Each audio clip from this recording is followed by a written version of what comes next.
Bien, en esta clase o en este video, más bien, vamos a ver un poquito sobre ortografía, lo básico de la historia en cuestión de ortografía en lengua castellana. Es que antes no existía una Real Academia Española que determinara cuál es el acto del buen escribir. Antes las personas escribían como creían, ¿no? Que se escribían. Por ejemplo, aquí vemos una tablita que remarca las diferentes maneras de escribir. Por ejemplo, ortografía, ortografía, ortografía y ortografía con H. Igual escribir sin E, escribir con S, escribir con K y U, escribir, ¿no? Que en este caso sería como escribir, pero teníamos una U en vez de una V, y una K en vez de una C, y una S en vez de ES. Entonces hay muchos ejemplos, ¿no? De este tipo de escritura. Al paso del tiempo, nosotros entendemos que existen diferentes autores que empezaron a entender o a establecer el acto de la buena escritura. Después de Alfonso X, de 1252, fallece en 1284, se oficializa básicamente una forma de escribir. Esto es lo que redacta la Real Academia Española y las obras más emblemáticas después de esta acto de conversación más formal fue el Cantar del Mío Cid, luego el Lazarillo de Tormes, el ingenioso hidalgo Don Quijote de la Mancha de Miguel de Cervantes Saavedra, Don Juan Tenorio y José Zorrilla, las rimas de Gustavo Adolfo Bécquer, y bueno, ya para siglo XIX, así como el siglo XX, pues ya podemos encontrar diversas representaciones de la literatura en el español. Sobre todo en el 19 al 20 ya podemos encontrar escritores latinoamericanos muy interesantes, como Rubén Darío, o en el siglo XX personas del boom latinoamericano, ¿no? Como Octavio Paz, Juan Rulfo, en Argentina, a, bueno, en Argentina no, pero tenemos también a Vargas Llosa, y en Argentina podemos mencionar a Alejandra Pizarnik, en conjunto con algunos otros escritores que ahorita se me fue el nombre, pero bueno, ellos o estas obras, sobre todo hablando antes del siglo XIX, como lo es el Cantar del Mío Cid, el Lazarillo de Tormes y el ingenioso Don Quijote, podemos hablar de aspectos contextuales históricos donde lo que se quería era enseñar a la gente cómo vivir, y sobre todo la literatura formaba una parte importante, una forma importante de que los españoles quisieran venir a América a poder vivir, a tener una nueva visión de vida, debido a que eso es lo que se buscaba. Entonces habían muchas obras que especificaban que aquí existían las Amazonas, que existía mucho oro, el dorado, entre muchos otros mitos o leyendas que fueron marcando la necesidad o la duda si venir o no a América. Y eso es una parte importante del por qué la literatura para esos momentos era tan imprescindible, y sobre todo después de la invención de la imprenta.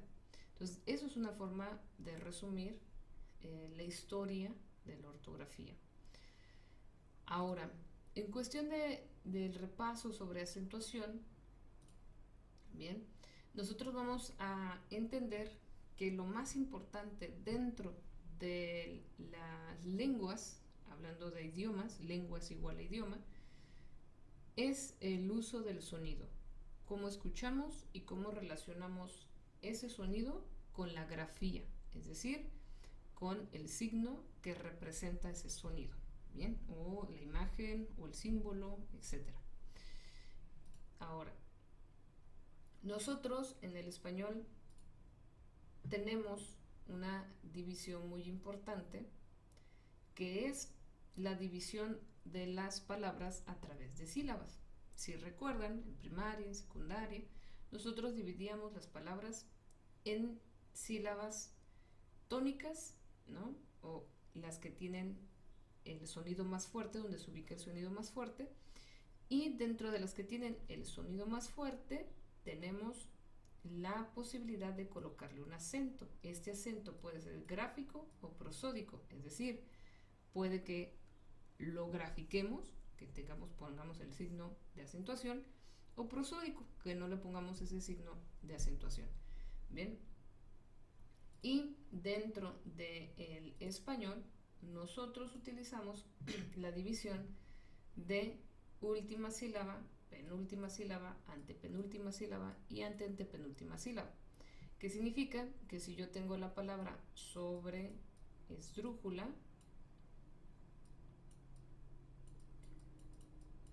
yo la voy a dividir en última sílaba, penúltima sílaba, antepenúltima sílaba, anteantepenúltima sílaba y anteanteantepenúltima sílaba. Entonces acá, esta es la última sílaba porque es el último lugar de la palabra. Bien, así lo vamos a detectar. Entonces la palabra que esté al último, como termina, esa la consideraríamos como última sílaba. Ahora, todos estos nos dan sonidos, todas las sílabas tienen sonidos, ¿no? Todos tienen un sonido que se hace con consonantes y con el uso de vocales. Bien, nosotros tenemos diferentes consonantes que los podemos encontrar en el abecedario y tenemos 5 vocales y esas 5 vocales a veces las podemos combinar y a esas combinaciones las llamamos diptongos o triptongos. Por ejemplo, yo tengo mis vocales débiles y tengo mis vocales fuertes. Aquí las podemos encontrar. Tengo mi vocal fuerte y mi vocal débil. Las fuertes son A, E, O, son fuertes. A, E, O. Y las débiles son I, E, U. I, U. Bien. Entonces las débiles son I y la U. Y las fuertes son A, E, O. Un diptongo se conforma de vocal fuerte más vocal débil y el triptongo de vocal débil, vocal fuerte, vocal débil. Un ejemplo de diptongo es el aguacate. Cuando yo escribo aguacate, yo formo un nuevo sonido aquí, en gua. Bien, entonces acá yo estoy formando un nuevo sonido. Aguacate, no leemos aguacate, leemos aguacate, ua. Bien, a eso lo llamamos diptongación o triptongación, triptongo, diptongo. ¿Por qué? Porque formamos un nuevo sonido con el uso de dos vocales. Las demás letras en el abecedario las llamamos consonantes, ¿no? Entonces estos son vocales que forman sonidos específicos, básicos, A, E, O, I, U. Y podemos formar diptongos y triptongos para unir esas vocales y formar un nuevo sonido como el UA. Bien, ahora regresamos un poco acá. Entonces tenemos vocales, consonantes, y esas sílabas se conforman por vocales y consonantes. Por ejemplo, la palabra casa. Casa está conformado por dos sílabas. Y esas dos sílabas tienen en cada una de las sílabas tienen una vocal y una consonante. Vocal, consonante. Vocal, consonante. Bien. Entonces, cuando nosotros leemos esta palabra, ya lo hacemos sin pensar, pero para encontrar las acentuaciones, ya sea prosódicas o gráficas, es decir, para encontrar la sílaba tónica, la que suena más fuerte dentro de esta palabra, tenemos que exagerar el sonido. Bien, por ejemplo, si mi acento imaginario lo pusieran en la última sílaba, en esta palabra, diría casá. Casá. Si lo quito y lo pongo en la penúltima sílaba, diría casa, que es como normalmente lo decimos, casa. No decimos casá, decimos casa. Sin embargo, Ahí es donde vienen las reglas idiomáticas o las reglas del español, ortográficas. Y en este caso tendríamos que entender que es una sílaba en el lado agudo, grave, esdrújula, sobreesdrújula. Bien, cuando una palabra es aguda, normalmente se encuentra en la última sílaba. Si es una palabra grave, normalmente se encuentra en la penúltima sílaba. Si es esdrújula, en la antepenúltima sílaba. Y si es sobreesdrújula, en la antepenúltima sílaba. Bien, entonces las agudas solo aplican sus reglas ortotipográficas en la última sílaba. Pero aquí yo me doy cuenta que el sonido tónico se encuentra en la penúltima. Entonces mi regla es revisar, o mi función sería revisar las reglas de las graves. Las reglas de las graves nos dicen, se acentúan cuando no terminan en N, S o vocal. No terminan. Esta termina en A. ¿Qué es? Pues es una vocal.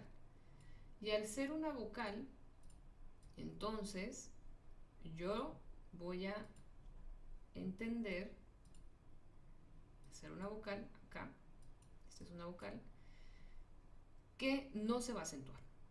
Bien, porque se acentúan cuando no terminan. En este caso, sí terminan. Otra, si queremos poner al revés la regla, podríamos decir, se acentúan cuando terminan en todas las consonantes, a excepción de N, S o vocal. Bien, esa es otra forma de entender esta regla. Pero, bueno, vayamos regla por regla. Las agudas se acentúan cuando su sílaba tónica, es decir, la más fuerte, el sonido más fuerte, está en la última sílaba y terminan en N, S o vocal. Un ejemplo de este tipo de acentuación es la palabra corazón. Sabemos que corazón se acentúa porque su sílaba tónica está en la última sílaba, bien, y termina en N. Aquí está. Entonces, sí se acentúa esa sílaba y se acentúa normalmente en la vocal, o siempre se acentúan en las vocales. Bien, tenemos ahora, en ese sentido, veamos, las graves, que ya los vimos, dicen que se acentúan cuando no terminan en N, S o vocal, es decir, la regla es contraria a las agudas. Bien,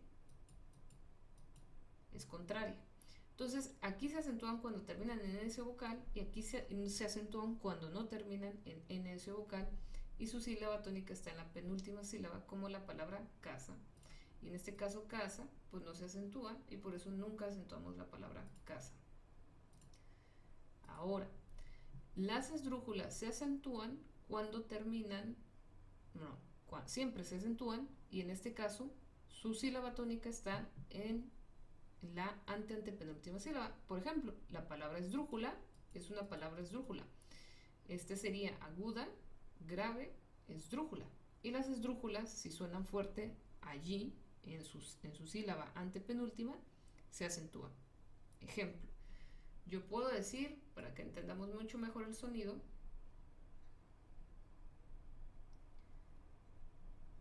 en este caso, ponemos la palabra esdrújula.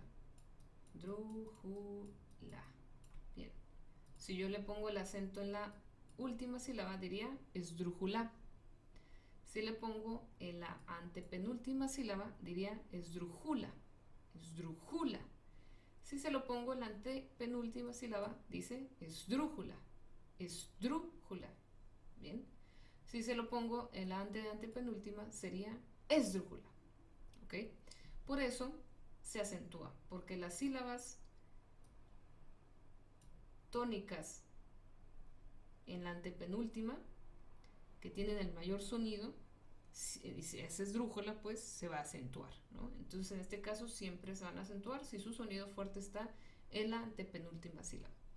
Y en las sobreesdrújulas, pues tendríamos que tener una palabra en antepenúltima sílaba para poderla acentuar.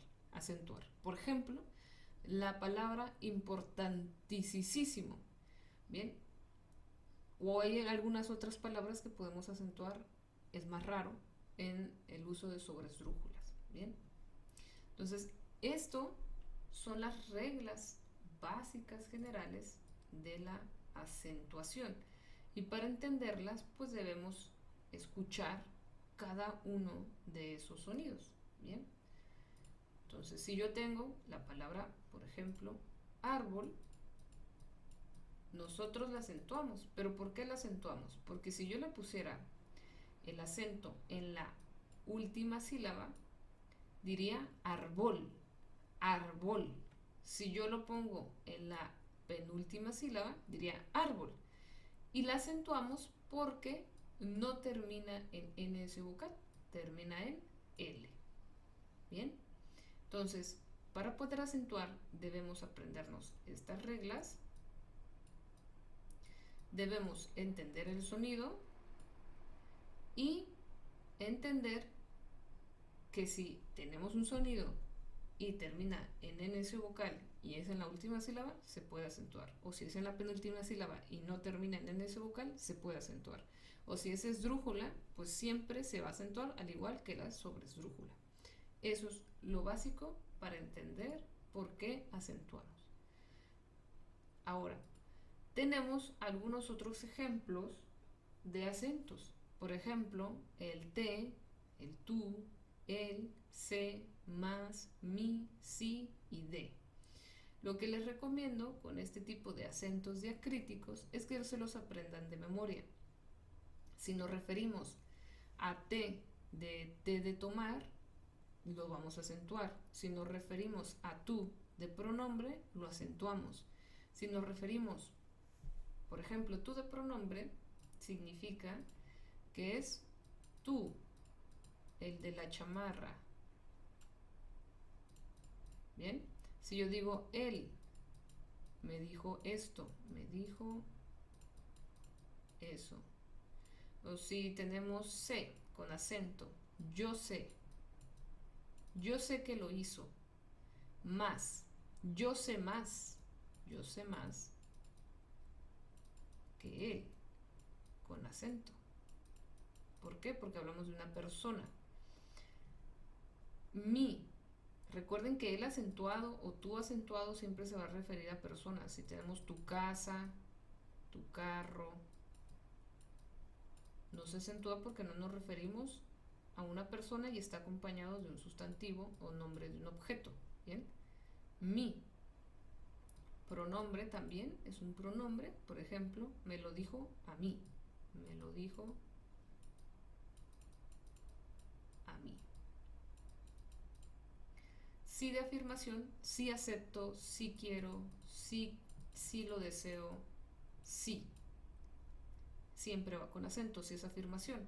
No va con acento cuando decimos, cuando condicionamos. Por ejemplo, si veo el video, hago la tarea. Video, hago la tarea. Bien. Bueno, ahí va. Y del verbo dar, de ojalá me lo dé. ¿Qué me va a dar? Algún objeto, alguna emoción, alguna situación, del verbo dar. Y de preposición, de unir algo. Por ejemplo, de ayer a hoy. De ayer a hoy, ¿no? Cuando digo ojalá me lo dé, ojalá me lo dé, nos referimos al verbo dar. Bueno, esto es un repaso general. Espero que se haya comprendido un poco que el sonido es importante en el uso de las palabras, que tenemos diptongos y triptongos, que esos se conforman por vocales y hacemos un sonido nuevo y diferente. Por ejemplo, aguacate, agua, que son vocales unidas con la U y la A, y eso no significa que es U y A, significa que es un diptongo que nos hace un nuevo sonido.